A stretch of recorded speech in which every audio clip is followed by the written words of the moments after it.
All right, everybody, welcome to the first installment of the George Cronin Awards for Procurement Excellence webinar series.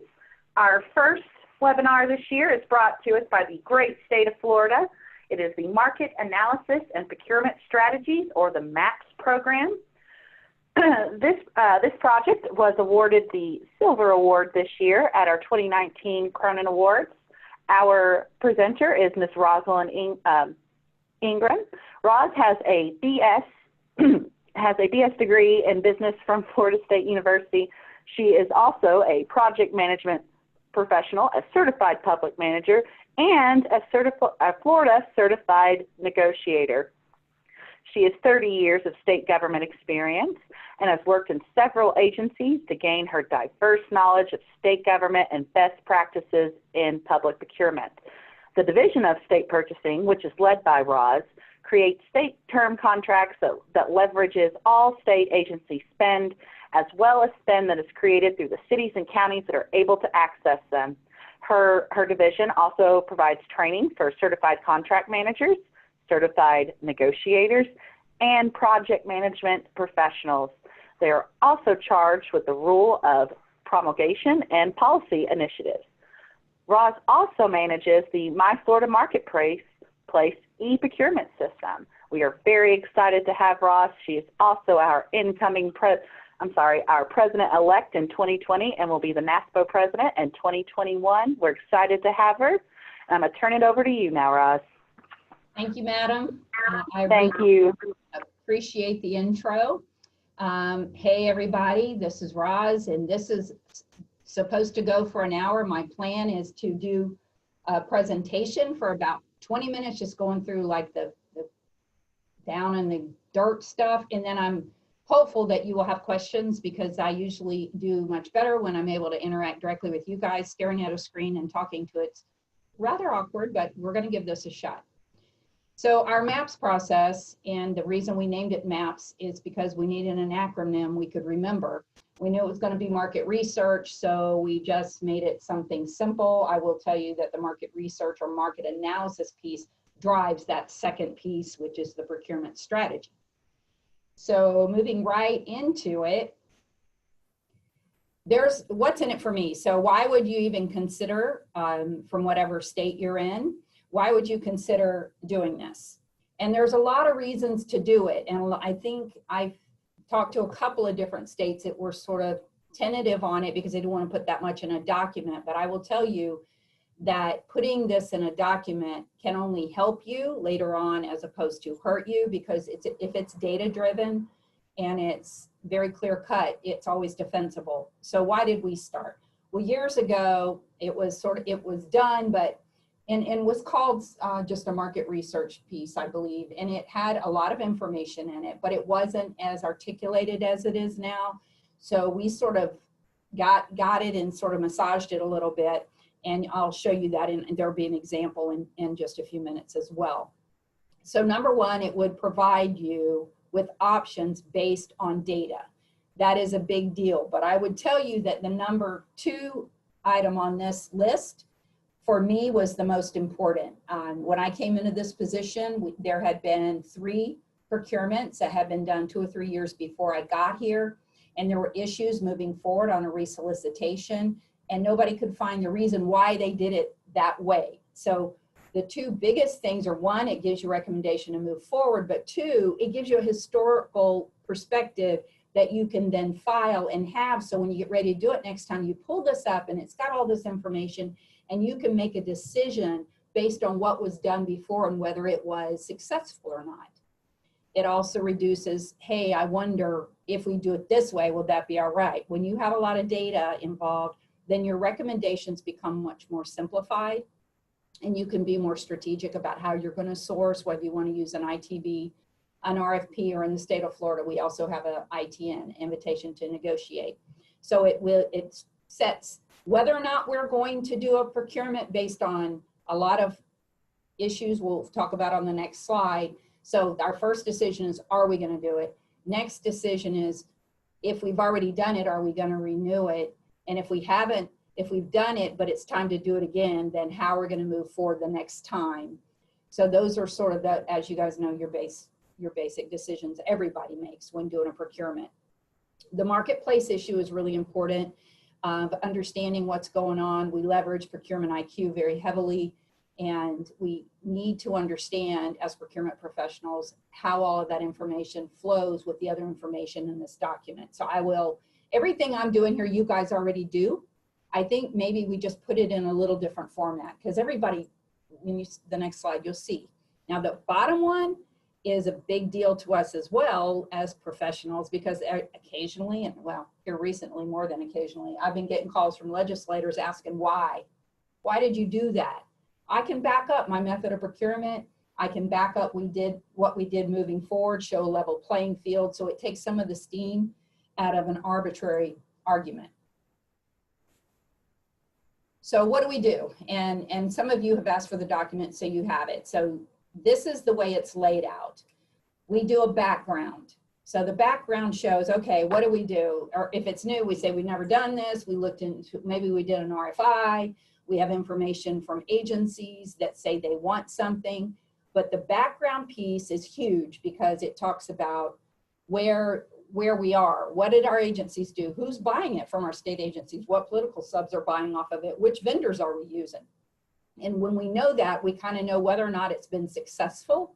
We also look at different ways to engage with our customers, which is coming up on the next slide. But we need that background information. If we don't have it, how are you going to be able to see what you want to do to improve it? And that lends itself right into industry trends. So a couple of years ago, you guys remember the failed attempt for Office Depot and Staples to merge, but that was a big deal for my maps, because that was going to make a huge difference in how we move forward in a procurement. So industries looking at Procurement IQ, what's going on? Is transportation affecting it? That goes into a lot of my maps. When gas goes up, we have to look at whether or not we're going to renew, because as you know, you keep the same terms and conditions, and price can go down but not up. So we have to look at that. And we look at, maybe we have mergers and acquisitions, maybe the market shifted completely into a different technological area, which has happened, as we all know, in every one of our fields, not just technology, but in almost every one of our service contracts, they're way more heavily embedded into technology. So we're having to look at those issues differently. Next, we look at pricing. We look at several different things concerning pricing, which we'll get into on the next slide. Contract factors, those have to do more with what's happened on the contract. Are people happy with the contract? Are we happy with the contract? Have we had a lot of issues, complaints? Maybe we don't have enough selection or offerings, those kinds of things. Risk assessment is, what is the risk of going back out as opposed to renewal? What is the risk of going out at all on something we haven't procured for? And what is the risk of not doing it? So those are all things that we try to lay out in that section. That's usually a smaller section if you're lucky. You don't have as much that goes in there.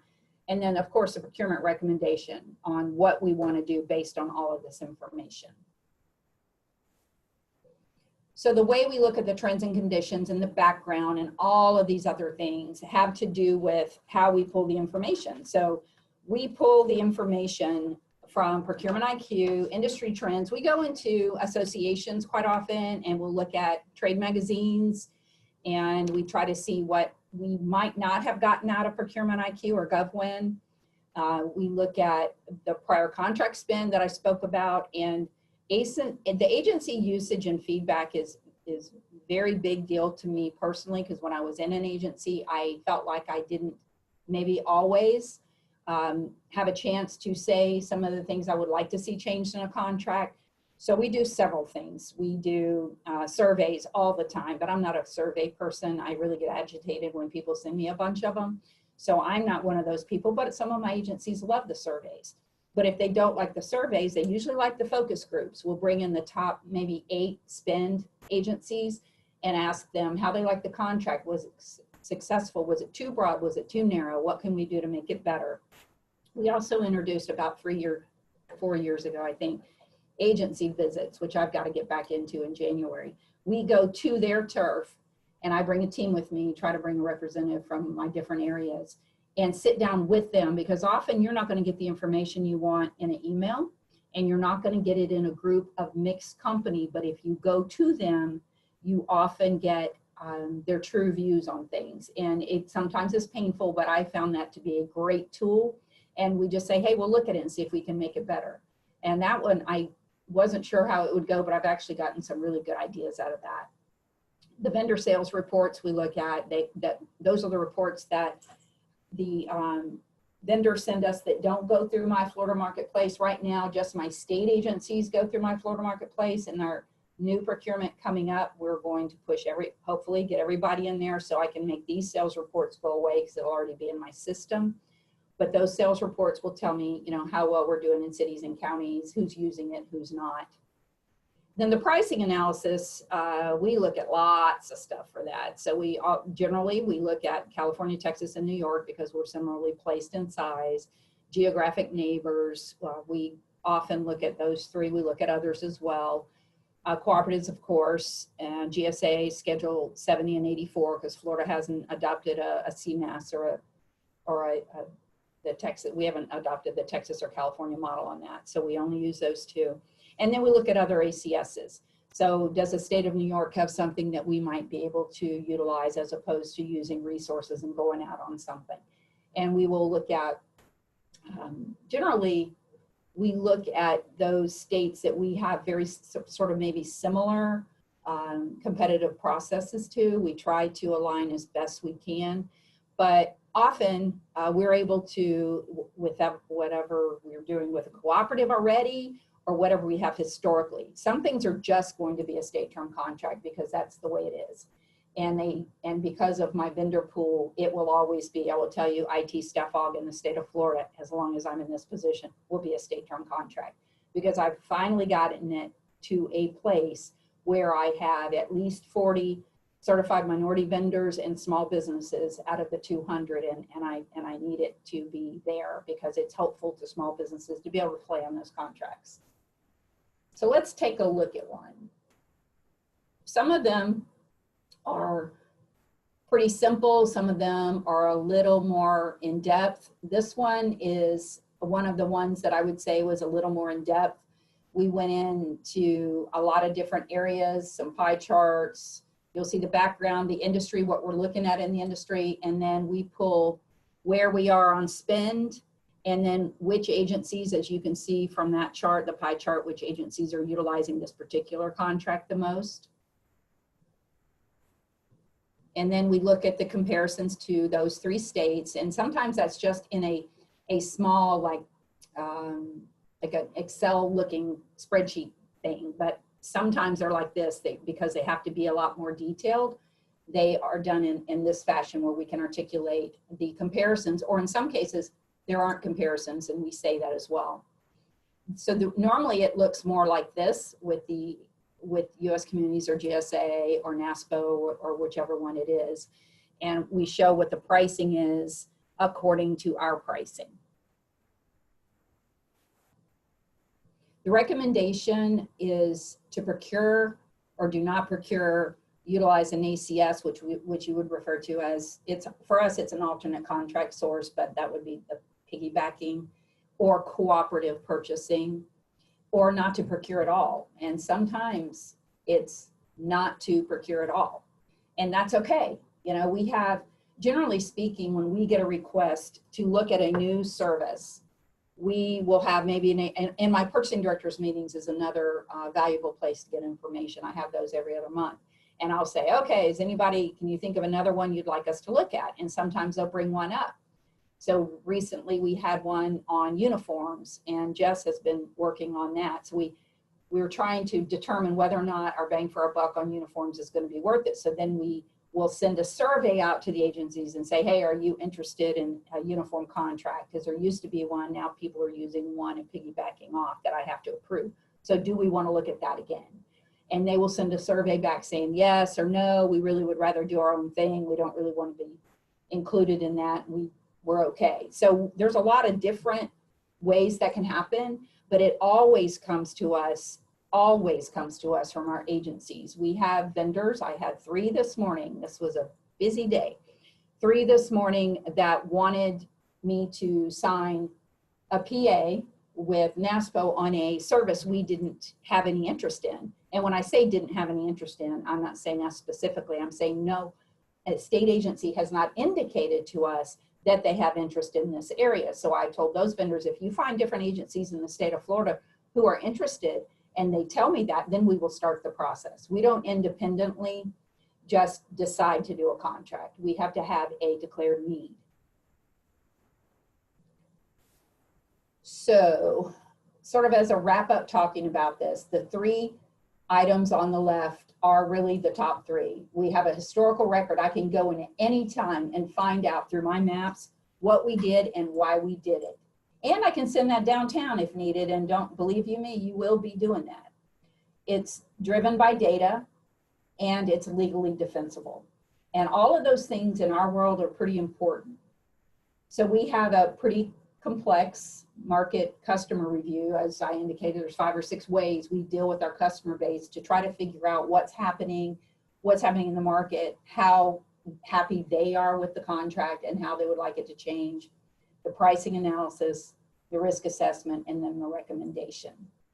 So that is basically what it is. I have sent out to probably 10 states, a simplified one and a complex one, just to show some of them aren't as fleshed out as the one I just showed you. Some of them are simple, but it still has enough data in there to show us what we need to do. Now, I will tell you, on every single procurement we do in state purchasing, we have a MAPS, every single one. So that may or may not be resource driven for you guys, because mine, I delegated, or this office delegated to sister agencies many moons ago, 30 years ago, the ability for them to do their own procurements. This is for my state drum contracts and my alternate contract sources. That's what this process handles. So for some insane reason, I have some small insurance contracts that we do. We do a MAPS for those.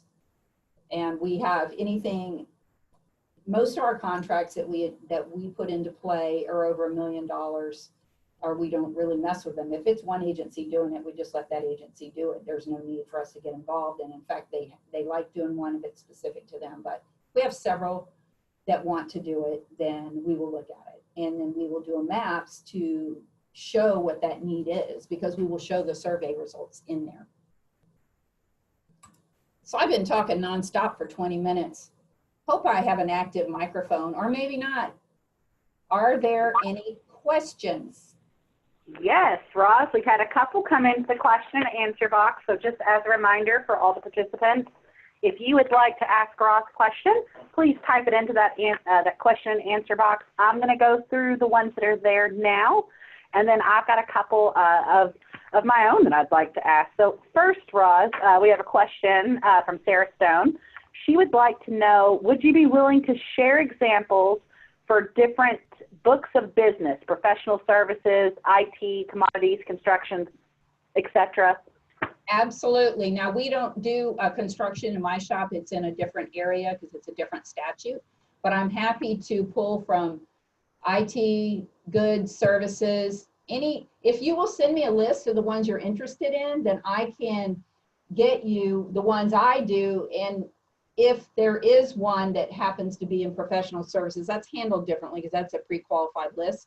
So we do that a little bit differently, but send me the ones you're interested in, or even an idea about that different grouping, and I'll send you as many as you would like.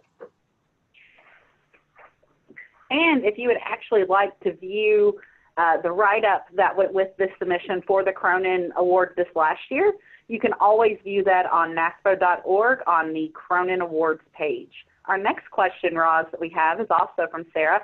She would like to know, since the inception of this program, have you seen an increase in public records requests for the maps? Actually, that's a very good question.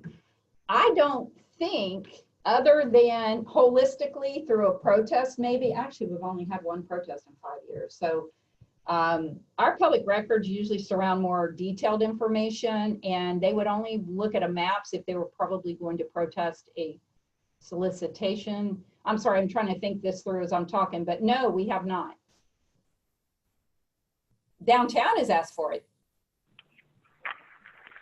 That's great. Our next question comes from Janet P. in Georgia, and she would like to know, Roz, how do you make a political assessment? Is this written down? Do you include it in the map? You're adorable. No, it is not, but it is in the discussion. So we go to our leadership. Is the only time leadership really gets involved in a solicitation. They approve the maps.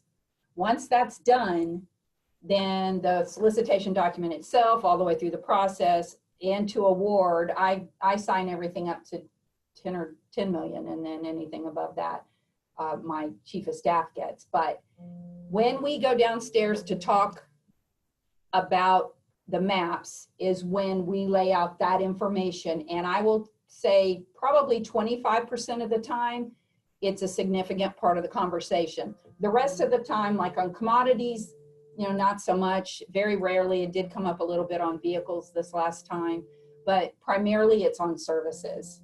But we do that in the context of that room as we're discussing it. Now, if it's something clear cut and global that everybody already knows, we might put it in there. In other words, we might put something in if there was like the tariff issue or something like that that hasn't come down granularly to us yet. We might say it could be impacted by that sort of thing. But no, we do not put that in this document. I think that was a great question, Janet, because that brings up that element that we all know that we have to interact with whenever we're working in public procurement. Yes. Our next question is going to come from John Hall. And John wants to know, how long does it take to do the review, and how do you get the data from other states? Okay, those are two very good questions. Matter of fact, one of them has been asked every time I've done this. The resource pull, all right, there's two levels of this. The first level is the training piece. And I will tell you that is a little bit of a struggle up front, because what tends to happen is when you have employees you show how to do this process, they tend to take one they did before and cut and paste, and that's not how this works. Because one widget doesn't fit in another maps because they're different. So the training piece on how to develop your staff to be curious, and honestly, that's the best word to develop training in the maps, is they have to be curious to figure out what options are and how the trends are going. So the first step is training. It took us about a year and a half, really. And I would say even now, as we bring new people on, we spend a good bit of time on the maps because it drives the whole process. Now, the actual time frame on the maps depends on the product or service. So if you were doing tires, we have sourced that through NASPO the last 2 or 3 times. That maps is very simple. We go and pull the spend data. We go and pull the agency data. We still look at trends and conditions on who's out there, but those don't change much over time. You've got the top 3 and a 4th one occasionally that we pull in. So, excuse me, that maps probably on the creator side, not on the review side, but on the creator side might only take a week among their other duties. Once it leaves that desk, it goes to their supervisor, then the bureau chief, then my deputy director, and then I get it. But that all happens once the immediate supervisor is happy with, then it goes to the bureau chief. When it comes up the next 2 steps, it goes very quickly unless there's something that just stands out. So I would say from cradle to grave on a simple one, 2.5 weeks. But on one of these others, it could be a month or more, depending on what you've got to pull, how you've got to massage the data. The information we get from the other states can be done several ways. Normally, if accessible, and it is usually, we just go to their website and pull it. We can pull the price sheets, generally. Now, when they're not available, then sometimes we make inquiries to that state. And sometimes we just, if it's not available, it's not available. And we say that. But what happens more often than not is for for instance, our vehicle contract, we have very aggressive pricing on our vehicle contract, but we can't compare it to California because California doesn't have tag, text, title, destination. Ours includes everything, delivery. So I can't compare the two. So I just didn't do it on that one. But when I have one I can compare it to, I can see how we're doing. Do you have a follow? And let me know if you have a follow-up on that. I might have gone off track. I was gonna say, I thought my follow-up question to that, Roz, would be when you make the price inquiry to the different state, who do you normally direct that to? Do you direct it towards that state CPO? Do you reach, you know, maybe some deep-seated state staff? Who do you normally direct that to? Well, like I said, most of the time we're able to pull it right off the website. We don't bother anybody.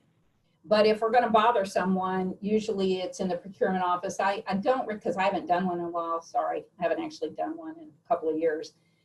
They wouldn't go to the CPO. They'd probably try to figure out from the org chart who's got that area. Looks like we have another question. This is from Meg in the great state of Connecticut. She is with the Supplier Diversity Program. She wants to know, how do you incorporate the small and minority-owned businesses program into the MAPS process? Is there a bullet that maybe addressed this that we didn't quite catch, or is this thought included in the MAP review section and not an afterthought? It depends on a couple of things. Like for my IT staff org, it was in the MAPS because I put in there that we were going to award by job class or job title, which we had 130 of, and we're going to award up to 200 vendors for each of those 130 job classes. That was a spreadsheet from hell. But when we did that, made that determination, that allowed small businesses that were niche companies that probably only wanted to bid on 4 or 5 of those areas under staff aug to be able to bid, and that's how we got many of them in there. What drives our OSD, or Office of Supplier Diversity initiatives, are the solicitation itself.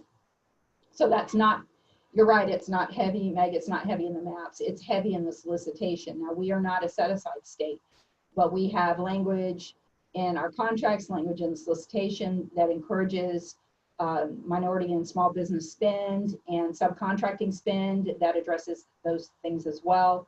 But no, it does not, it's not normally affected through the MAPS process for Florida. Looks like I have another question here from John Hall. And John's wanting to know, does this review help identify cost drivers? Has it resulted in cost savings in your contracts?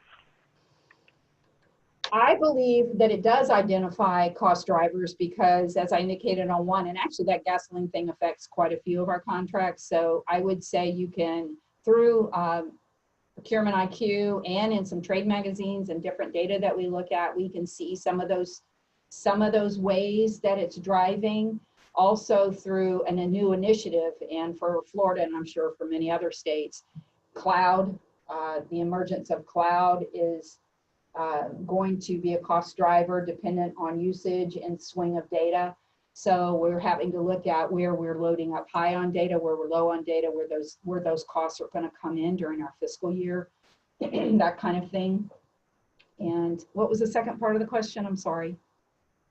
You're fine. The second part was, has it resulted in cost savings in your contracts? I believe that it has, but that's based on the decisioning, not on anything specific from the MAPS. In other words, the information we've been able to gather and make a determination to move forward, whether it's on a multiple award or a single award, which is often a way to drive costs and to get cheaper pricing. I have not got, John, I don't have hard data to support, because since I've been here, we've been doing this. So I don't know, I guess I could look back at some older contracts. But for me, it has, even though that isn't a very important position for us to be in, where we know our numbers are good and we're saving money, for me, the MAPS has more to do with the process and the correct way to do the process and why we're doing the process. And I think those things do end up saving us money. And I wish I had better data to tell you on that. I just don't. Well, I've got a couple questions, if you don't mind, Roz. We can keep this going while our participants are thinking of some more questions. I'd like for you to maybe talk to me a little bit about, it sounds like you've been doing maps, for a couple of years, for quite a few years. I would like you to talk to me about how has your maps process changed over time? Maybe do you include a section now that you didn't include in the beginning, but experience taught you that it needed to be a section? What kind of changes from the inception of this project to the way that we see it now? Like, what have you seen happen? What have you seen change? It absolutely has changed. The pricing mechanism, the way we do our comparisons to other similar states was not there before. The risk assessment section was not there before. The way we do our industry trends and our searches has really become more professionalized with Procurement IQ and GovWin, and because before we were using more industry data, which was more industry mags and that kind of thing. So I think that we've perfected a lot of the background information based on the new tools that we have. So I would say that has changed.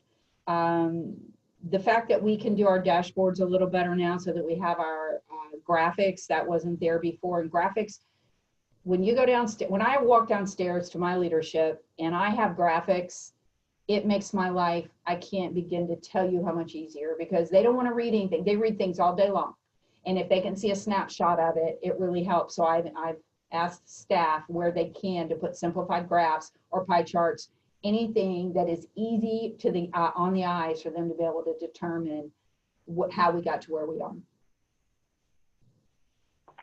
And I know that the answer to this question is going to vary, but I would say, give me some examples. So from start to finish, when you are doing a map for a procurement, and I know that's going to be based on the size of the procurement, how long would you say that normally takes, and how much staff do you need to delegate to complete it? Well, we have trained everyone in my procurement proper staff. In other words, they are procurement folks. They're not working in contract management. I think I have 15 or 16 in here. I don't, my brain is foggy right now on that, but every one of them can do a maps. Some of them are less proficient as they begin, and they have to have time and experience with different ones to get better at it. But they do the bulk of the work. And as I had said before, I think 2 weeks to 6 weeks probably is pretty reasonable. And the 2 week is aggressive, but if it's a simple maps, it can go through the review process very quickly. The only stop, sometimes it might take a little more time, is to get it to leadership, because it's difficult sometimes to get in. But I have also begun to send different levels of folks down there. I don't go down there with the maps anymore. I'm trying to push it down several levels so they have interaction with them and they gain confidence in their information that they're presenting to leadership. Once that initial person does it, really any major feedback would come from their immediate supervisor, and then lesser from their bureau chief, and then it comes up very quickly. So what I'm hearing you say is that every member of your staff is trained on how to prepare the maps. You may just have some that have a certain niche for it more so than others. Would that be a true statement? Yes. Interesting. That's fascinating. Now, I have another question. We have another question just came in from Janet. She would like to know, do you prepare a maps to use a consortium? Yes. For any procurement, because I have to state why I'm doing it. And I have all the same, if you think about it, all the same data's got to be in there. The agency spend, agency feedback, whether or not they like maybe it's a state-term contract now and we end up going to a cooperative. And yes, absolutely. We do a maps for every single procurement. And that's considered a procurement. You actually kind of brought up something in your last answer there, Roz, which was another question that I had, and it's something that I know is near and dear to your heart, and that is customer service. And you talked about engaging different agencies for their feedback. What recommendations would you make to our participants on engaging those agencies to get to the heart of the feedback that you need? Maybe not necessarily what you want, but what you need to know for the better procurement. What are some tactics that you would recommend to them? Well, the ones that I had talked about earlier, I really believe the important thing is some people like less interaction. So you'll have some agencies that would just prefer to do a survey or to send a representative to a focus group. But I believe very strongly in personal communication.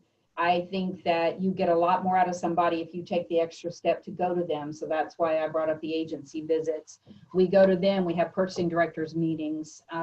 We have trainings quite often. We have trainings for My Florida Marketplace and for FCM and FCN, and we bring up different items there on these same types of questions. So the more you can personalize it with your agencies, I can't tell you what kind of bang for my buck I've gotten out of that instead of just doing the surveys. And again, 20 to 30% like the surveys, but the rest of them don't.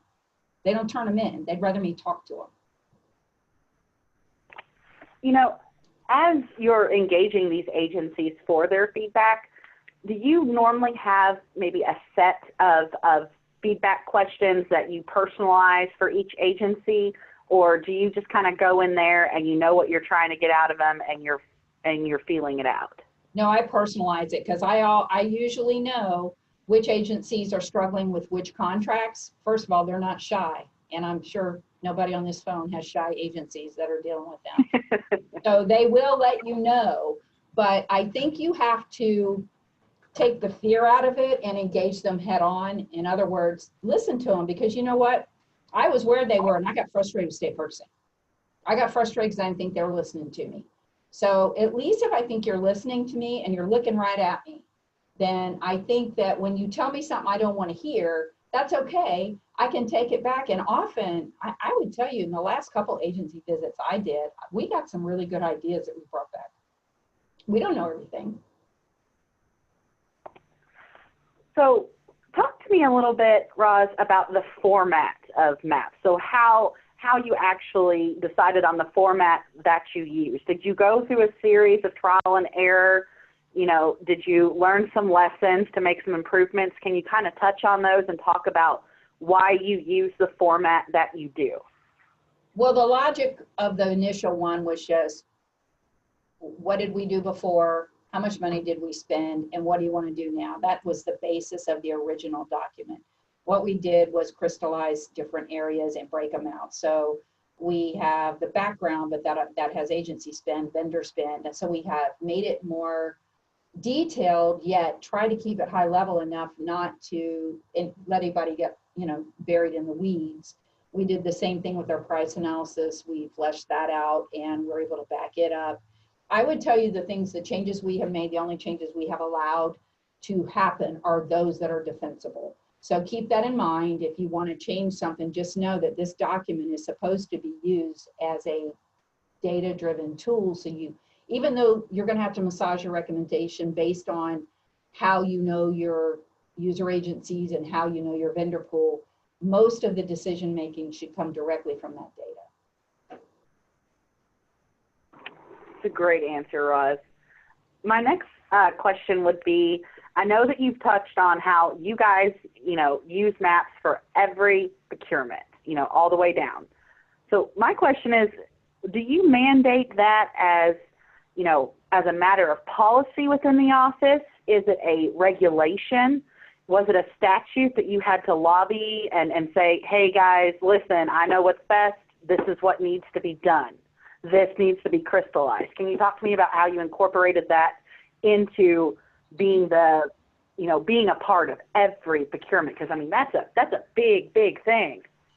Well, but remember, it's state purchasing, so we only have 88 large agreements. We have 800 vendors on those agreements, but we have 88 large agreements. So the ones and the ones that are happening outside of that at my agencies, several of my agencies have adopted the maps, but not all of them. They do their own thing, and that's fine. If they're comfortable with it and can defend it, that's what they do. But we do this by, it's not even a policy, it's just a mandate. I made another, let's see, 2 administrations back. I said, I want to do this, and they said, thou shalt be done. So that's how it happened. It is not in granite anywhere. We don't have to do it by law or rule or policy, but it is my internal policy. And I have gotten everyone is so comfortable with having additional information and not having to read a solicitation, not having to go through all that, that they're very comfortable with doing it this way. So if you were going to, let's say a state really wanted to try to adopt this policy, and they were trying to adopt it, or try to adopt this process, I should say, the MAPS process, and they were wanting to do it maybe on a smaller scale at first. What 3 recommendations would you give to them? And is there maybe a particular commodity that you would recommend that they start with, or maybe a certain threshold that you would recommend that they start with? What 3 big recommendations would you offer if they're trying to implement this within their own state? That is a great question, and I have an answer for you. I believe that if I were not already doing this across the board, I would probably do these 3 things. I would probably pick a threshold above, I don't know, every state's a different size, so I know everybody's buying things at different levels, but I would probably pick anything over 5 million maybe. Not anything. I'd say I would set it at 5 million. I would look at in services first. Commodities are much simpler, if you will. So if you're going to just partially adopt, I think it would be services driven, because that's the area that you have the most vagueness that surrounds it, if you will, and they can be more complicated. So I would say those are the top 2 things. I would start with services. I would do it over 5 million, and I would do it for something that hasn't historically caused you an issue. Those are the 3, if I was starting slow. That's a really good point, Roz. Now, I have another question, and this kind of relates, I guess, back into where you include certain information within the maps, because I know that from where you have been doing this, you went through trial and error. You found out what's going to work best. So information like preference, a state, your state's preferences, whether you're including, the small or minority-owned businesses, where do you include that kind of information within your maps? In which section do you include it? And do you always include it, or do you only include it if you find it applicable to it? We really don't, as far as small business and minority driven spend, it really doesn't enter the maps, with the one exception I spoke about. It would be in the solicitation document and throughout the procurement, and then the resulting contract if awarded. These are big. What we do in our maps, that everybody could look at adopting it different, and maybe particularly if you have a set aside, it might be a great section to put in here. But for us, it is not, we are not looking at who we want the vendors to be. We're looking at what the vendor pool is now, what the market looks like, what the spend is, and how we believe that's going to move forward. This is just not the document we do that in. Thank you, Roz. You as always, you're absolutely wonderful. I guess, all right, guys, I just did a last call for questions. We'll give it I'll keep talking here for a couple more seconds to see if anybody else has any other questions out there they'd like to put into the question and answer box. In the meantime, feel free to send me anything on your own. You guys don't have to do it through this forum if you don't want to. Because Roz is wonderful. Well, it's easier. Sometimes people don't want to ask, they don't want to ask questions in the public thing, and feel free to contact me. I'll help you all I can. Thank you, Roz.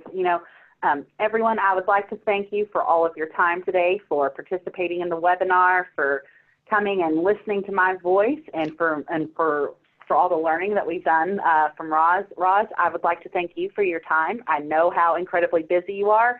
When I was going through your bio, I think I read 6 different certifications that you either teach, have, or make sure that everyone has. I know how busy you are. I really appreciate it, Roz. It's been fun. I love talking about, as people who know me, I love talking about market research. So anything I can do to help, if anybody wants to embark on this, I'm happy to help. And, you know, guys, something that Roz kind of briefly touched on when she was talking about market research, here at NASPO, we do offer 2 market research subscriptions for our members.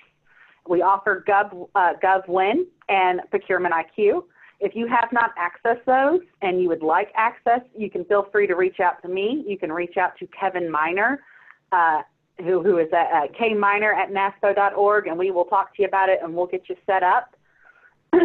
As long as there's no other questions, and it doesn't look like I have any coming in, thank you all so much. As a reminder, if you would like your UPPCC contact hour, please shoot me an email, ldenhart@naspo.org. I am always here to help. I really appreciate everyone. Roz, once again, I cannot thank you enough for your time. I really cannot. I really had fun. Thank you. All right. Thank you so much, Roz. Thank you to all of our participants. You guys have been great. I really appreciate it.